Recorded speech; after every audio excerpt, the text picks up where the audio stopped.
மகிழ்ச்சியை இழந்து, சந்தோஷத்தை இழந்து, வாழ்க்கை சின்ன பின்னமாகி எல்லாவற்றிலும் சோர்வோடு வாழ்ந்து கொண்டிருக்கிறீர்களா?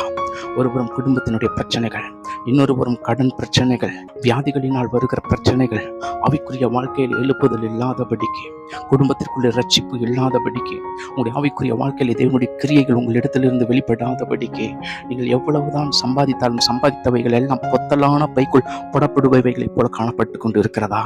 அன்பிற்குரிய தேவ ஜனங்களே, இப்படிப்பட்ட வாழ்க்கையில் வந்து கொண்டிருக்கிற உங்களுக்கு தேவன் இந்த ஒரு காரியத்தை வெளிப்படுத்துகிறார். இந்த ஒரு ரகசியம் நீங்கள் அறிந்து கொள்ள வேண்டும். சங்கீதத்தின் புத்தகம் 65வது அதிகாரத்திலே 6வது வசனத்தில் இப்படி கூறுகிறார், உமது ஜனங்கள் உம்மில் மகிழ்ந்திருக்கும்படி நீர் எங்களை திரும்ப உயிர்ப்பிக்க மாட்டீரோ என்று கேட்கிறார். திரும்ப அவருக்குள் நாம் மகிழ்ந்திருப்பதற்கு நாம் திரும்ப உயிர்ப்பிக்கப்பட வேண்டும். தேவ பிள்ளைகளே, இன்றைக்கு நீங்கள் எல்லா காரியத்திற்காக ஜெபித்துக் கொண்டு இருக்கிறீர்கள். உங்களுடைய ஆவிக்குரிய வாழ்க்கையில் எழுப்புதல் இல்லை. என்ன காரியங்கள் செய்தாலும் எதுவும் வாய்க்காமல் போகிறது.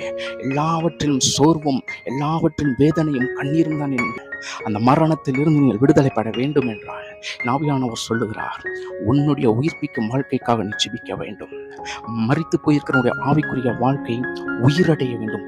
தேவ பிள்ளைகளே, நீங்கள் இப்படி ஜெபிக்கும் பொழுது, தேவனுடைய கிருபைக்காய் காத்து நிற்கும் பொழுது, ரட்சிப்புக்காய் காத்து நிற்கும் பொழுது, தேவனுடைய ஜீவ வல்லமை வெளிப்படும்.